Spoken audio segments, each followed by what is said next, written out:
In 1701, Captain Kidd was condemned as a pirate. Arch-pirate and the common enemy of mankind. But with his death, the mystery of Kidd's hidden treasure was born.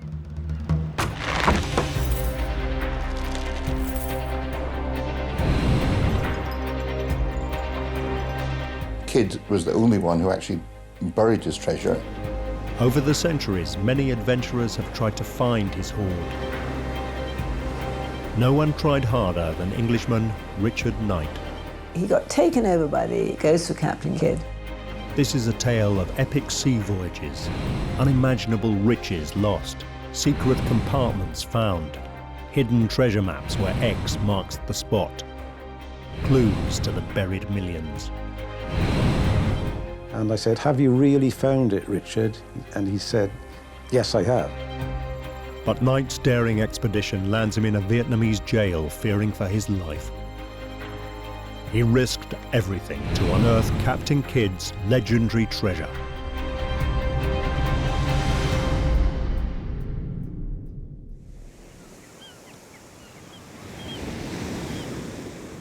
Richard Knight was an unlikely treasure hunter. He was born in a quiet English seaside town, but he was destined not to lead a conventional, quiet life. He was a curious figure, Richard Knight. I mean, he was not like many people you meet these days. You may perhaps have met them in the 19th century, but I don't think you met them in the 20th century, and probably even less now.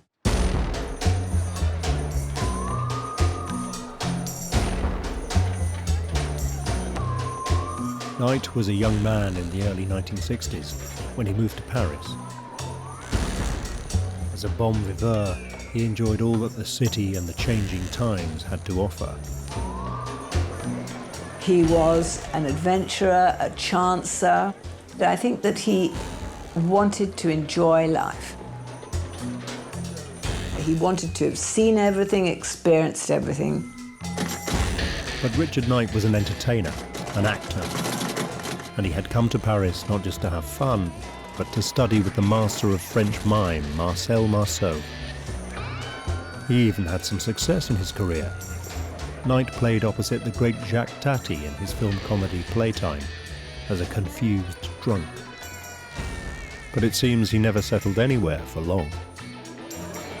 He was happiest with the rucksack on his back. He was always footloose and fancy-free. By 1978, Knight had travelled to Hollywood in an attempt to further his career as an actor. He never imagined his life was about to be given an entirely new direction. Not by a casting director, but by the actions of a man 300 years earlier. Captain William Kidd. Suddenly he was inhabited by the ghost of Captain Kidd, another chancer from a much earlier century. And that's what I think happened to Richard. He got obsessed by the ghost of Captain Kidd. Richard Knight was a voracious reader, and the books in the UCLA library drew him deeper and deeper into the extraordinary story of the infamous pirate. A tale of hardship and ill fortune, full of surprises.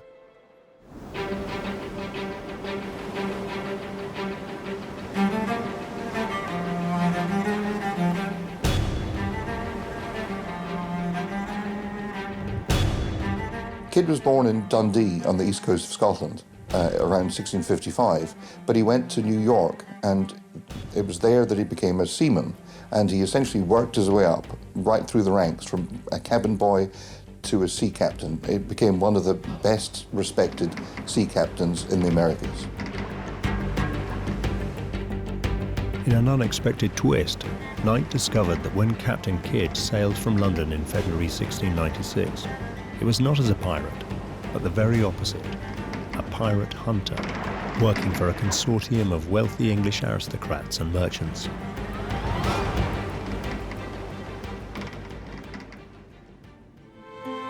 Britain's flourishing economy was largely built on trade with India. The ships of the British East India Company had been making huge profits, but the company had a growing problem: pirates. Disaster struck when English pirate Captain Avery teamed up with 5 other pirate captains to attack the Indian Mughal Emperor's convoy. They took a mammoth haul of over 500,000 gold and silver coins. The furious Mughal Emperor retaliated. His army attacked the company, and he threatened to put an end to English trade in India altogether. Captain William Kidd was commissioned by the British to hunt the pirates down. Not as an officer in the Royal Navy, but as a privateer. A privateer is somebody who has a ship and a crew who gets a license, a letter of marque, to go out and hunt down the enemies of the state. Kidd was given command of a newly built, powerful ship, the 34-gun Adventure Galley. So great was the crisis that Kidd's letter of marque, giving him permission to seize pirates, their ships, and their treasure in the King's name, was signed by King William III himself. He was a well-respected, hard, experienced sea captain. He felt he had the skills and the ship and the expertise to pull this one off. Kidd also had an added bonus. Britain was at war with France, so he could seize any enemy French ships he found. It was a confident Captain Kidd who set sail in the expectation that his share of the spoils would soon make him rich in captured ships and treasure. And the crew were also eager. It was actually one of the best, most lucrative opportunities that these people had in the late 17th century. The crew drew no pay. Their reward was a share of any ships and cargo taken, a system called no prey, no pay. Captain Kidd's 18-month privateer cruise was expected to pay from £500 to £3,500 per man, when the wage of a merchant seaman was just £45 a year.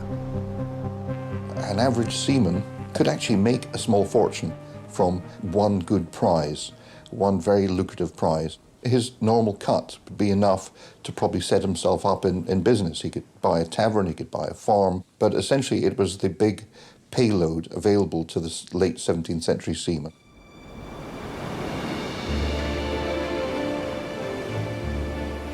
As the Adventure Galley rounded the Horn of Africa, cannon at the ready, Kidd was expecting to encounter and conquer the pirates in their popular haunts off Madagascar and in the Indian Ocean. But there was a serious problem. They weren't there. By the time he got to the Indian Ocean, all the ships he encountered were ones of allies, were English or Dutch ships. He couldn't find pirates, he couldn't find Frenchmen. So as the months rolled by and the crew weren't getting paid, things started to go badly wrong for him.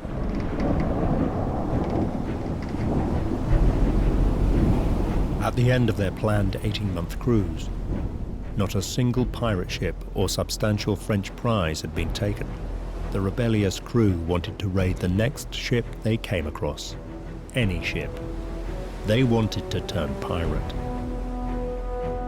When the crew knew they only earned money by taking other ships, they tended to take ships that maybe they shouldn't have.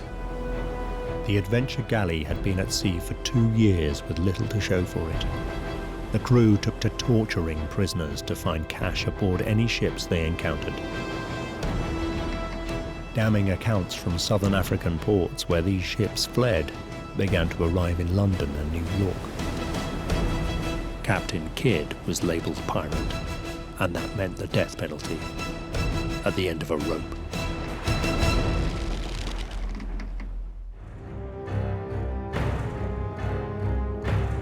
Knight learned that to calm his mutinous crew, enrich his powerful backers in London and save his own skin, Kidd needed a miracle. One big ship, pirate or French, loaded to the gunnels.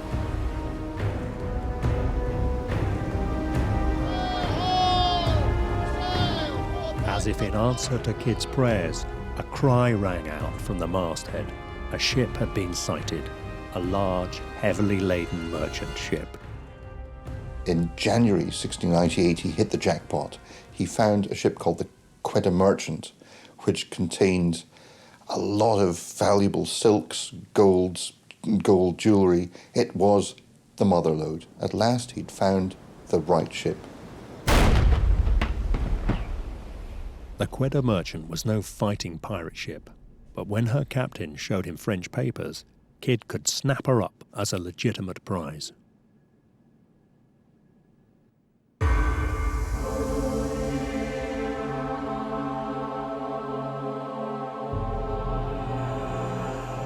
The riches aboard the Quedah Merchant are well documented. On board were pounds of gold, silver and jewels, as well as bales of fine silk and opium. Valued at up to £400,000 at the time, over £60 million today. Kidd's hunt for treasure was over. Now he could return home to New York in triumph to remove the stain on his reputation that he had turned pirate. But what seemed to be Kidd's salvation turned out to be a disaster.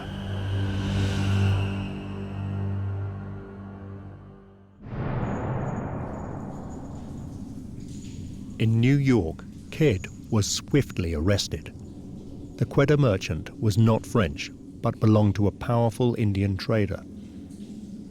Captain Kidd, who had been sent pirate hunting to pacify the Indian Moguls, had instead made the situation much worse.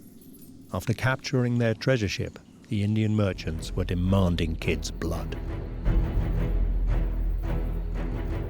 The British government were determined to pacify the all-powerful Indian merchants and desperate to safeguard the lucrative Far East trade.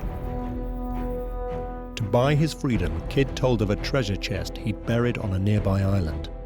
When the governor of New York, Lord Bellamont, dug it up, he found £14,000 in gold and jewels, worth today £2 million. But it bought Kidd no reprieve. The Indian emperor was baying for Kidd's blood, and the hapless Captain Kidd was shipped back to England to face trial for piracy and the hangman's rope. This was no ordinary trial. This wasn't justice. This was retribution. His name was so blackened that everyone just thought, this man's a pirate.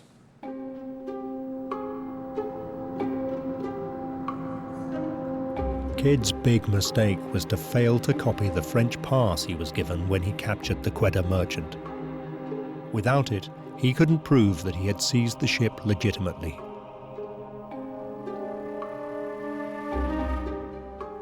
Now, at trial, when he needed it most, the French pass was nowhere to be seen. The crucial piece of evidence, those French passes, which proved that he'd been behaving legitimately, had mysteriously disappeared. So he was essentially hung out to dry. And Kidd faced not only a trial for piracy. Just to make sure he met the hangman, they also tried him for murder. In the darkest days of Kidd's voyage, when he was struggling to contain his rebellious crew's piratical exploits, a fatal incident occurred. The Adventure galley encountered a Dutch ship, a British ally, and when Kidd refused to attack her, the crew were close to mutiny. The gunner was the ringleader of a rather mutinous group of the crew who just wanted to capture it and ransack it, and that's when Kidd came to blows with the gunner. Kidd, in his rage, grabbed an iron-bound wooden bucket and swung it at the argumentative gunner. The pail struck the gunner in the head, knocking him unconscious. Kidd had quelled the mutiny, but next day, the gunner died. Killing a gunner is not a normal step for a sea captain, but in the instance of mutiny, those things are acceptable. And while Kidd knew he'd gone pretty far, he certainly didn't expect to be accused of murder for it. In court, two of Kidd's former crew were given an amnesty to turn against him. They declared on oath that Kidd's fatal attack on the gunner had been premeditated murder. The whole thing was just raced through so that they wanted a verdict, and they wanted one particular verdict, which is Kidd had to hang. On the 9th of May 1701, Captain William Kidd was sentenced to be hanged.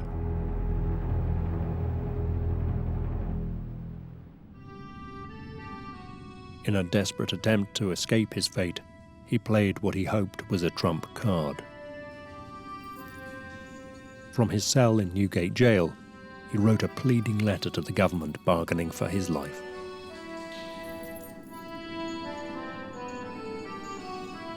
I do most humbly pray that you will be pleased to represent to the Honourable House of Commons that in my late proceedings in the Indies I have lodged goods and treasure to the value of £100,000, which I desire the government may have the benefit of. Kidd was claiming he'd hidden a second, much greater treasure, what would now be worth £15 million, and that if they would spare his life, he would lead them to it. That's the germ that's sparked the interest of a lot of sort of treasure hunters ever since. It was in this letter that the legend of Captain Kidd's vast buried treasure was born. So certain was Kidd about the hoard, he made it clear that they should hang him if he did not deliver. If I fail therein, I desire no favour, but to be forthwith executed according to my sentence. Sir, your unfortunate humble servant, William Kidd. The government, however, stood to lose a far greater sum than £15 million. All trade with India. It did not take the bait. The Indian moguls had to be appeased with Kidd's very public death.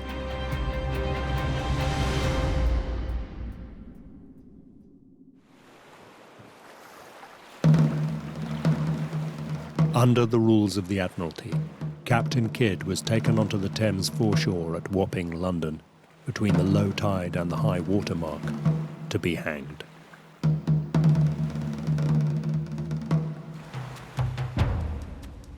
But his execution did not go smoothly. When he was turned off the ladder, the rope snapped. He must have thought he's actually had the first lucky break he's had for about 6 years, where often that's seen as a legitimate reprieve. In Kidd's case, he was just marched back up onto the scaffold, a new rope was found, and he was shoved off into oblivion.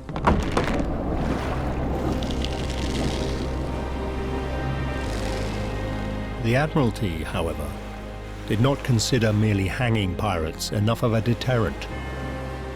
Kidd's body was chained to a post in the Thames until the tide had washed over it 3 times. The body, painted with pitch, hung for over 2 years in a gibbet by the Thames estuary as a warning to passing sailors not to turn pirate.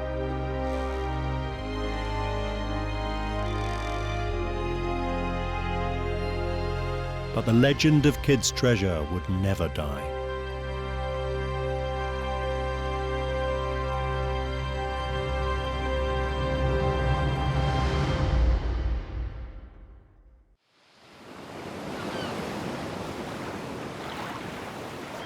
Almost 300 years later, in Santa Monica, on the coast of Southern California, Richard Knight was hooked by the mystery of where Kidd's treasure lay buried.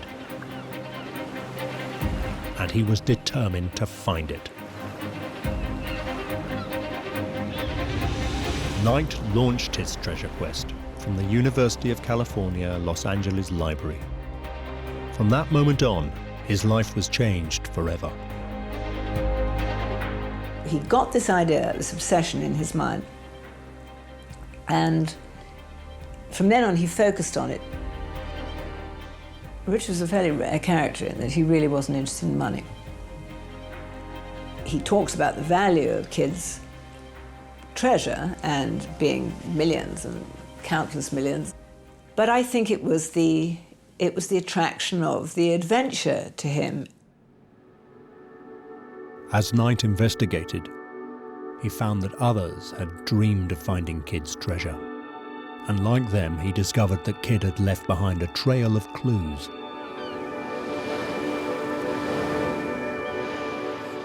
Kidd's treasure trail starts in 1929 on the south coast of England in Eastbourne. It was the hometown of middle-aged bachelor Hubert Palmer. He was a retired solicitor who loved to collect pirate relics. One day in 1929, he came in possession of an old oak bureau that was reputedly once belonged to Captain Kidd. And it had a brass plate attached to the front, William Kidd, Adventure Galley, 1696. Whilst writing at the bureau one day, Palmer must have leant on it a little more than usual. One of the supporting runners broke off. When Palmer examined it, he saw on the end, in wax, a very small impression of an anchor. He guessed something must be inside this runner, so he carefully took the wax imprint from the end, and inside he found a brass tube. Knight discovered that Palmer had found wrapped around the brass tube a parchment. It was a map, a treasure map.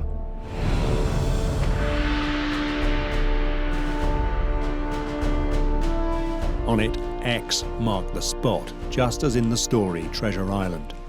But there was more. At the top were the words China Sea. On the left, a compass north bearing. And at the bottom, Kidd's initials, WK.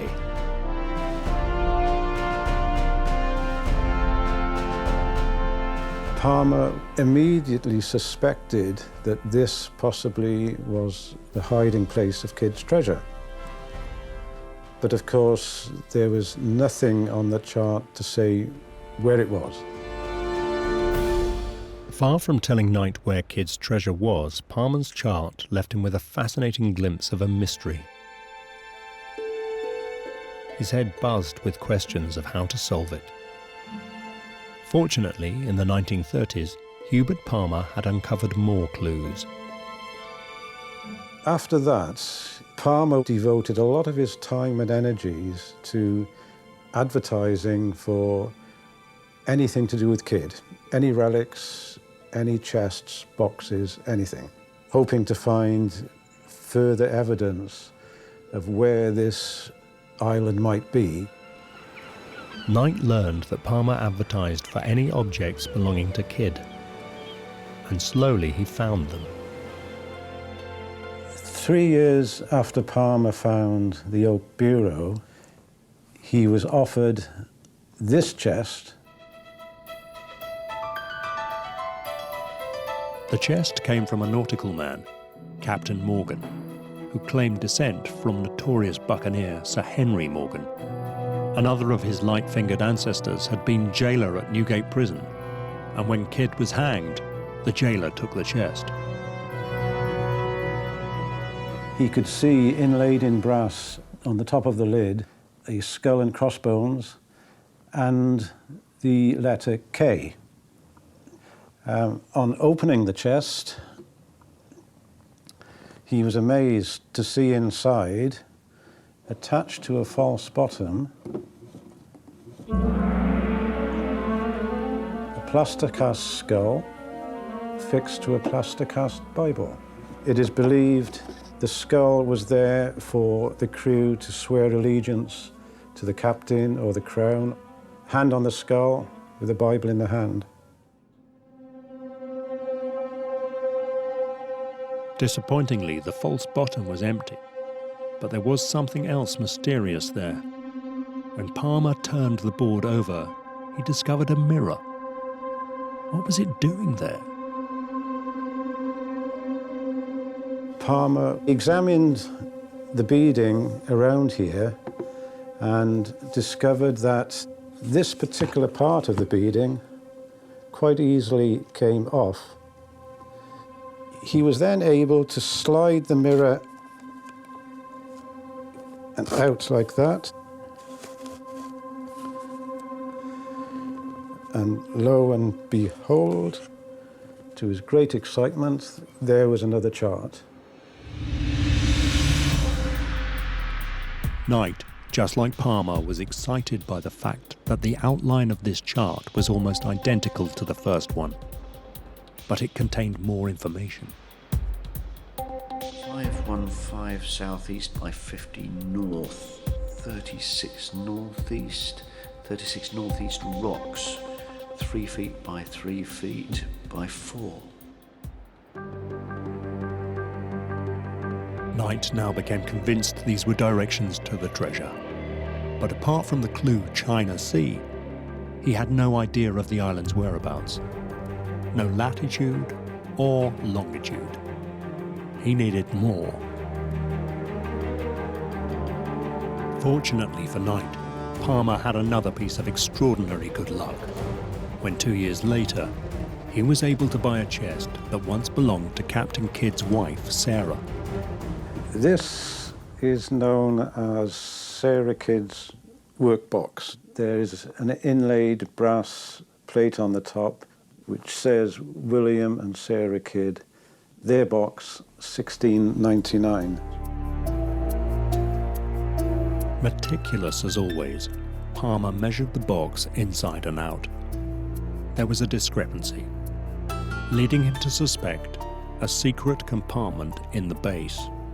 Palmer discovered on the end that there were 2 or 3 hidden nails or screws disguised in there.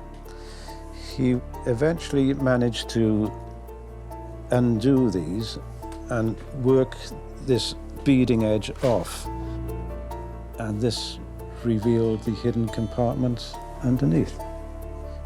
He probed inside and discovered a parchment showing another chart.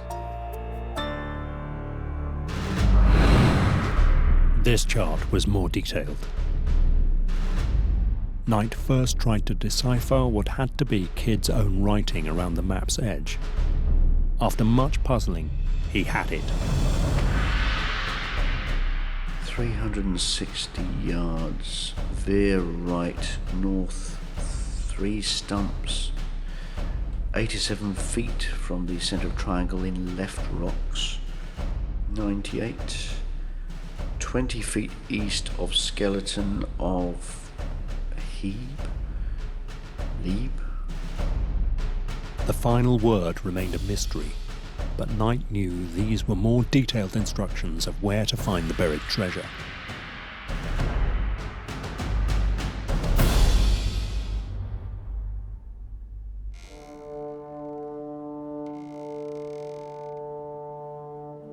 Crucially, this chart showed latitude and longitude. Knight now had what he needed, a way to pinpoint the island itself. But there was a snag. The longitude was hard to read.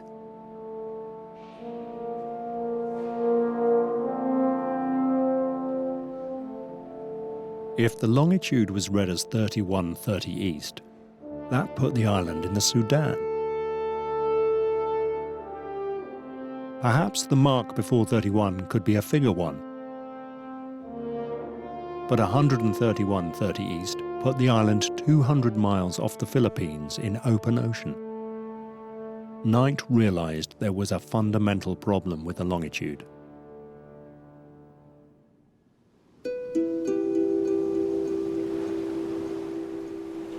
The modern maps Knight examined used the International Zero Meridian passing through the Royal Observatory at Greenwich, London. But then he realized charts in Captain Kidd's time referenced other zero meridians. The French favoured Paris. The Spanish, Cadiz. The high mountain of Tenerife was also popular with seafarers. The longitude of the treasure island would depend on which chart Kidd had been using. So when looking at a chart of the 17th century or earlier, you had to know what meridian was in use at that time. And that's one of the problems with these charts. What meridian did Kidd use?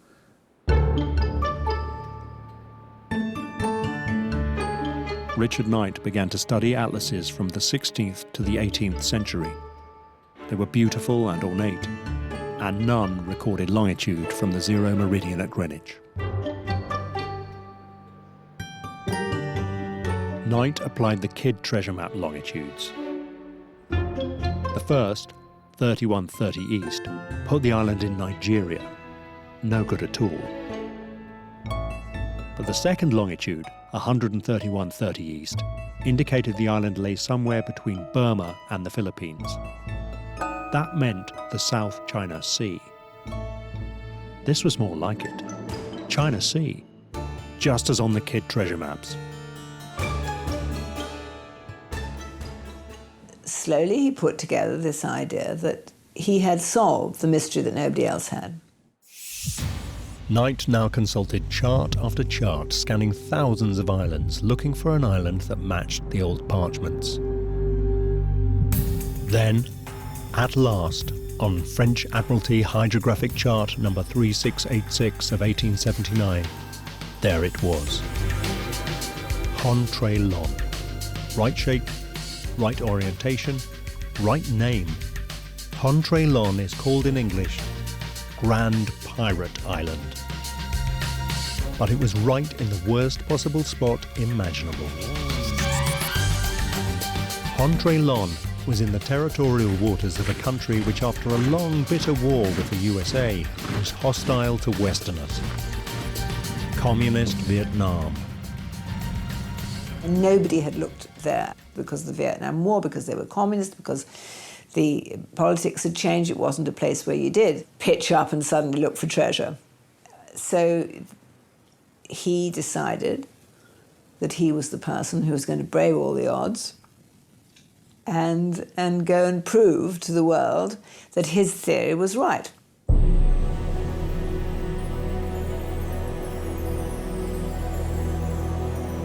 International treasure hunting is an expensive business. Knight, looking to fund his expedition to Kidd's forbidden treasure island, set out his stall in Sydney, Australia. Using all his skills as an entertainer and storyteller, he tried to lure wealthy Australian businessmen into his romantic quest.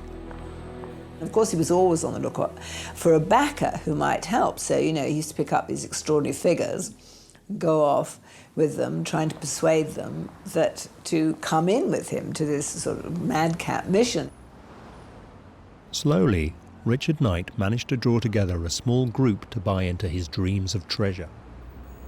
But his charm would never convince the Vietnamese government to let him go on a treasure hunt. He would need a cover story. To explain his need for a metal detector without arousing suspicion, Knight and his backers decided to write asking for official permission to prospect for minerals. On a business letter headed the Australian Pacific Geological and Mining Company, they made their pitch, ending, hoping we may have your favourable consideration for this application, as we believe that it may have considerable interest and potential benefit to the Socialist Republic of Vietnam. It didn't work. There was no reply from the Vietnamese. Knight decided through a travel agent to simply ask to visit Hon-Tre-Lon as a tourist. This time he did get a reply, but it exactly followed the Communist Party line. We regret the areas you have stipulated in your request are not now possible to visit.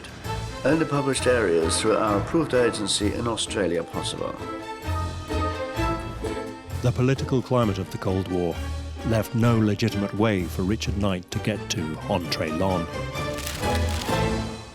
Gradually, his backers backed away. And so he was now left on his own. And all his backers dropped out. And rather than say, well, I'm not going to do this until I've got it properly organised, he thought, well, what the hell? I'm going to do it myself. By June 1981, Richard Knight had decided that the only way to reach his treasure island was to mount an illegal expedition. The first step of his personal invasion was to get as close to Vietnam as he could. He decided to base himself in Bangkok, Thailand. But this was still over 300 miles by sea from Hon Tre Lon, a very dangerous voyage. Finding a boat for hire that was large enough but inconspicuous enough to sneak in within striking distance of Hon Tre Lon would be tricky. On top of that, he had to find a willing crew.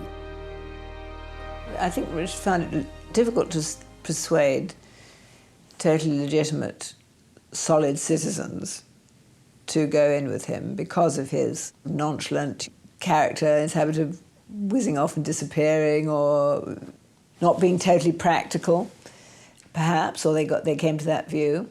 And so he was thrust on unusual characters like himself.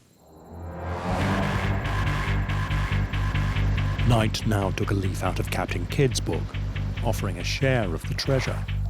But still, he could induce no one to volunteer for such a risky voyage. Then a friend introduced him to a fresh-faced 18-year-old American, Fred Graham. But in the end, he found, the perfect person, really, a young photojournalist who also wanted an adventure. Fred Graham had left home in California with a new camera to become a war photographer. But with no experience, he couldn't break into the profession. He was at a dead end, and Richard Knight's treasure hunt offered just the kind of excitement he was looking for. Knight offered him 15% of the treasure. Graham negotiated his share up to 40%. They had a deal. But just like Kidd's crew, if they found no treasure, he would get nothing. The decision to go with Knight would cost him dear.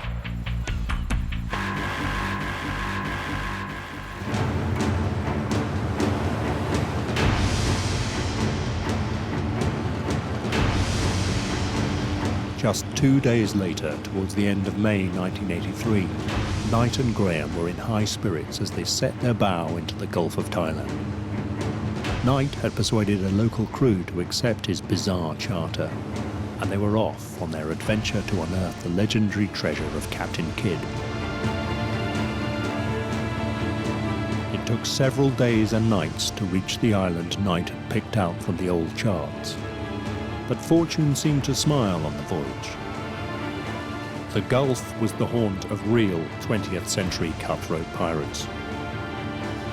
Knight and Graham were well equipped for treasure hunting with a metal detector and digging equipment, but not for rappelling boarders. But they passed through without incident.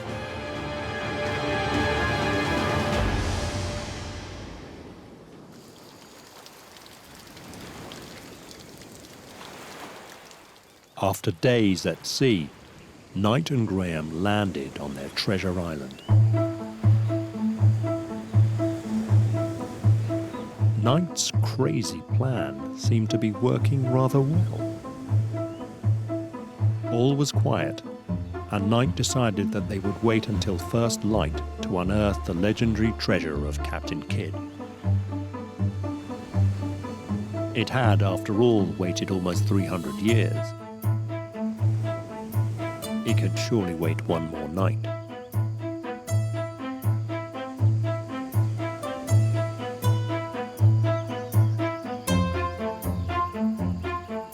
But what he didn't know was, they'd been seen.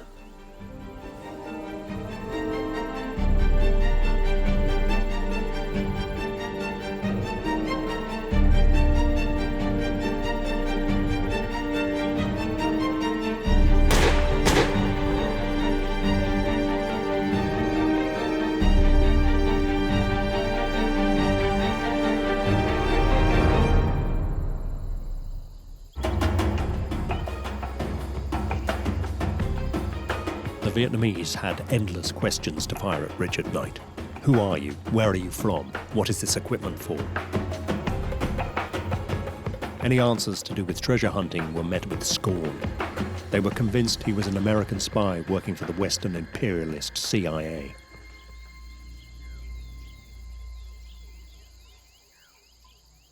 Knight and Graham were imprisoned in rat and cockroach-infested cells, separated in solitary confinement.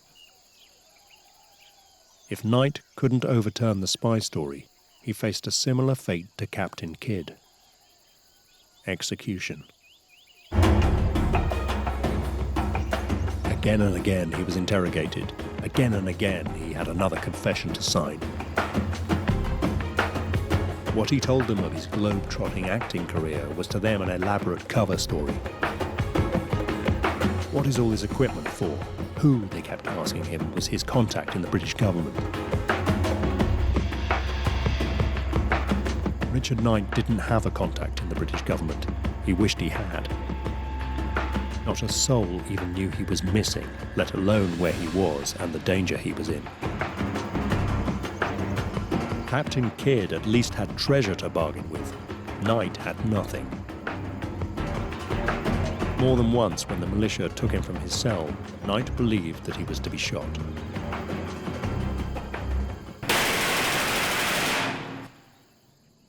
I think he weathered jail quite well.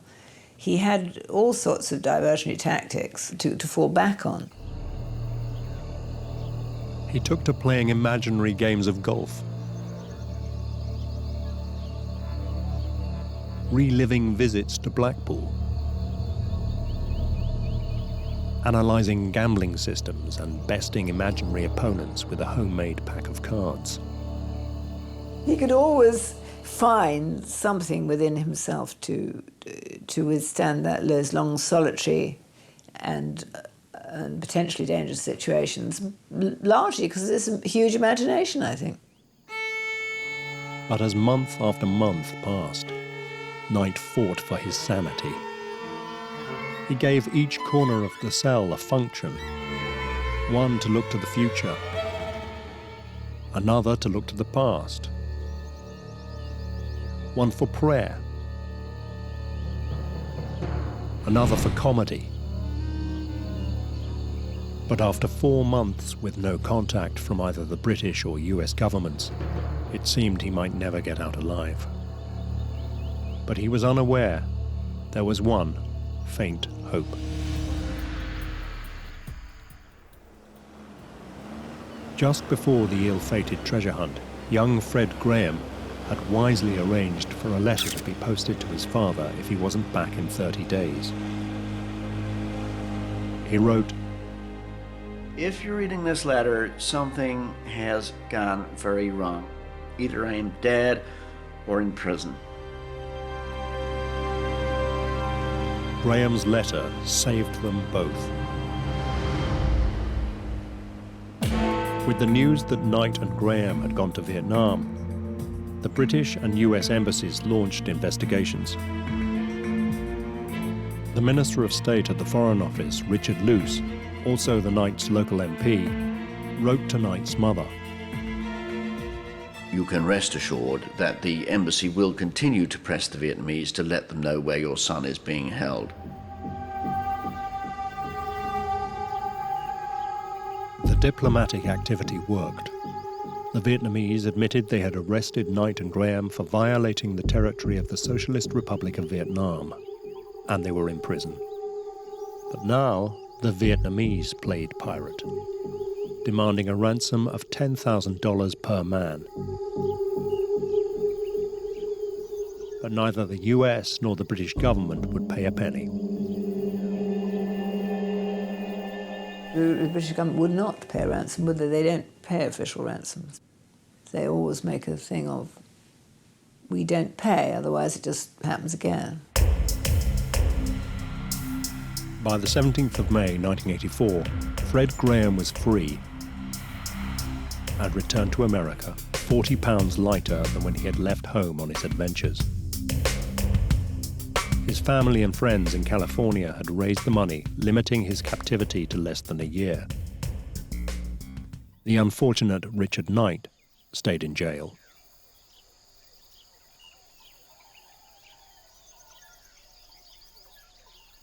the British vice-consul in Hanoi wrote to Knight. I know that Frederick Graham's departure must have left you feeling depressed, but please be assured your mother and friends are still working hard to raise the money to pay your fine.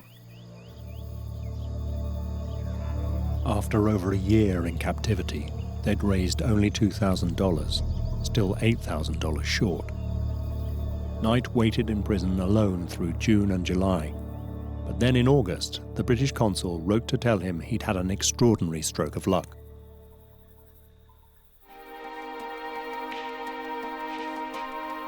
A particularly generous offer from a British citizen living in California means that the balance of the fine is now available.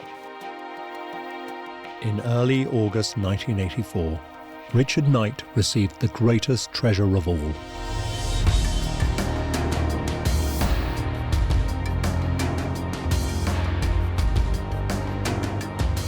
His freedom.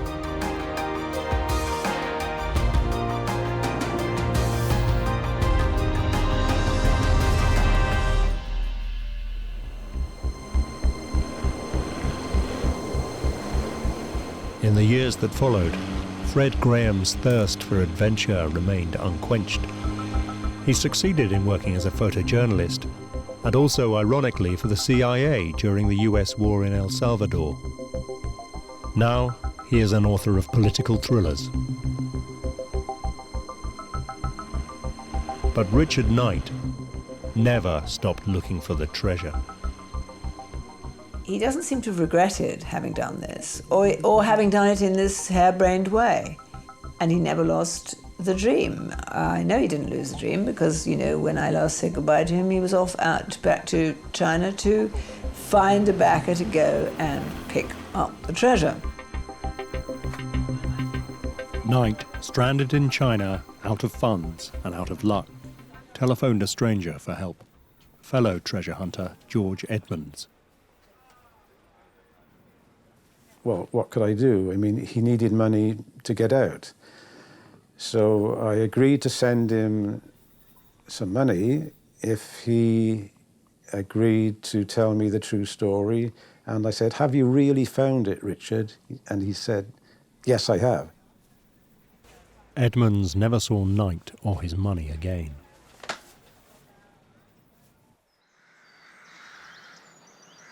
Richard Knight died in Carlisle in the north of England in 2002. So what is the truth of Kidd's legendary treasure? There's no doubt that he did bury a chest containing £14,000 that was dug up at the time on the orders of Lord Bellamont, Governor of New York.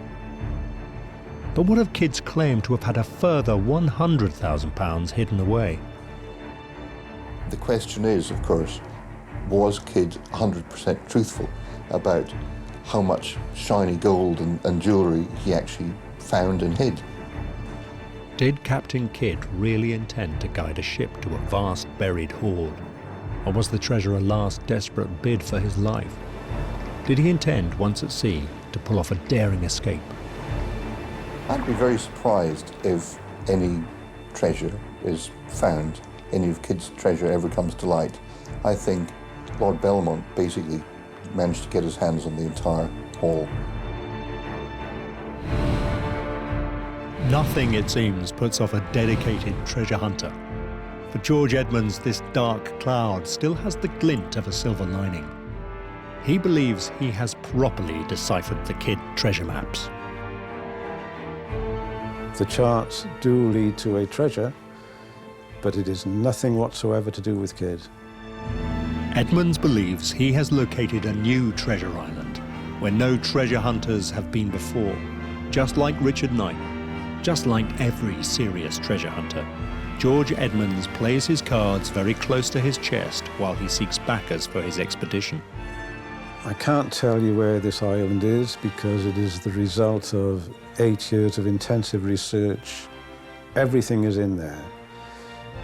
The solution of the clues on the charts and where this other island is, what the treasure is, and where it is. It seems that dreams of buried treasure never die. So it's still out there. I'm very confident of that.